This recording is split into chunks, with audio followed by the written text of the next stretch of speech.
Good morning বন্ধুরা, আশা করি আপনারা সবাই ভালো আছেন। আমিও ভালো আছি।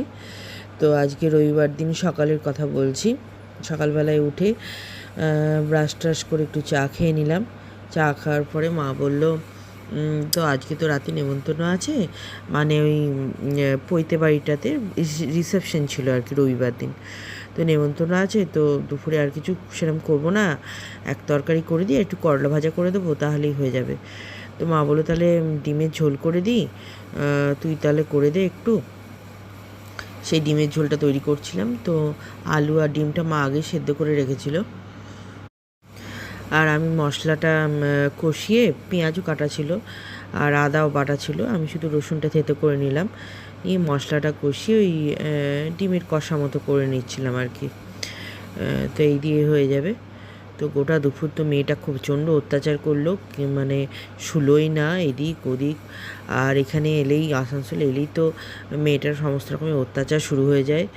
এই খেলাধুলো, জিনিস ফেলা, ওষুধ ফেলে দিচ্ছে, তেল ফেলে দিচ্ছে, ফিনাইল ফেলে দিচ্ছে, পেস্ট ফেলে দিচ্ছে, মলম, যেগুলো ওষুধ মলম টলম রাখা থাকে পায়ে ব্যথার, সেগুলো নষ্ট করে দিচ্ছে, মানে প্রচণ্ড অত্যাচার।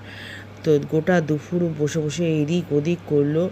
আমাদের কাজের মাসি এলো, তার পেছনে পড়ে থাকলো, নিয়ে এইসব করে ও গোটা মানে দুপুরটা পার করলো।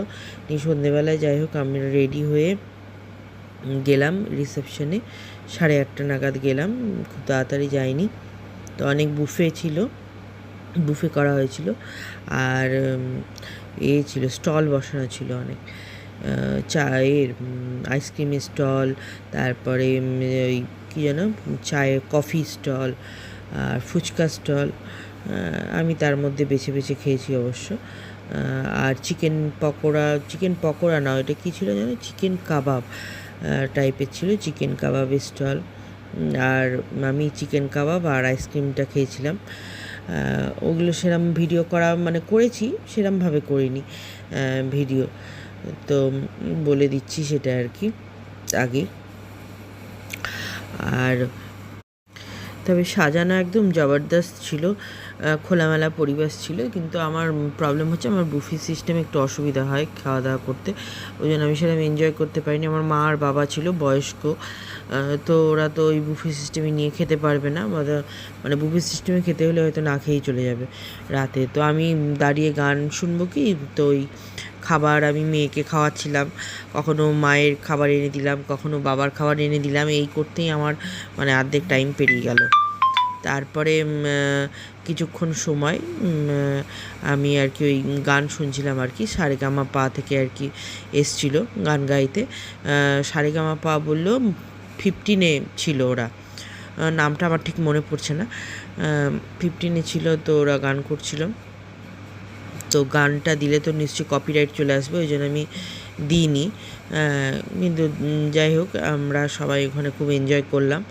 আর কোল্ড ড্রিঙ্কস ছিল, কোল্ড ড্রিঙ্কস মানে হচ্ছে সেই ড্রিঙ্কস আর কি বানিয়ে যেগুলো আর কি দেয় আর কি, তো সেই ছিল। তো আমি খাওয়া দাওয়ার পরে জল জিরা দিয়ে যেগুলো আর কি বানায় বিভিন্ন মশলা টশলা দিয়ে, খাওয়া দাওয়ার পরে ওই ড্রিঙ্কসও নিলাম একটা। আর মেয়েটা 2-3 বার তো আইসক্রিম খেলো, আর মা দেখছেন বসেছিল, আর সবাই গল্প গুজব করছিল। তো মোটামুটি 10:30 11টা পর্যন্ত ওখানে ছিলাম। খুব সুন্দর সাজানো হয়েছিল, বড় স্টেজ করেছিল, এই দেখছেন গান হচ্ছে, আর সবাই খুব গানের তালে নাচ করছিল, খুবই সুন্দর হয়েছিল প্রোগ্রাম। তারপর তো আমার মেয়ের ঘুম পেয়ে যায়, মা চলো মা চলো করছিল, নিয়ে আরও কিছুক্ষণ 5-10 মিনিট টানলাম ওই রকমভাবে, টানার পরে তারপরে ঘরে চলে এলাম। নিয়ে জামা কাপড় ছেড়ে সমস্ত গুছিয়ে টুছিয়ে নিয়ে তারপরে 11:30 12:15 নাগাদ শুয়ে পড়লাম। তারপর মোটামুটি 12টা পর্যন্ত প্রোগ্রাম চলছিল, কারণ আমাদের বাড়ি থেকে খুব কাছেই, তো পাশের বাড়ি আর কি। তো আওয়াজ আসছিল, তো দেখলাম যে 12:30 পর্যন্ত চলছিল, 12টা 12:30 পর্যন্ত। যাই হোক, সেদিনকের মতো দিনটা ভালোই গেল।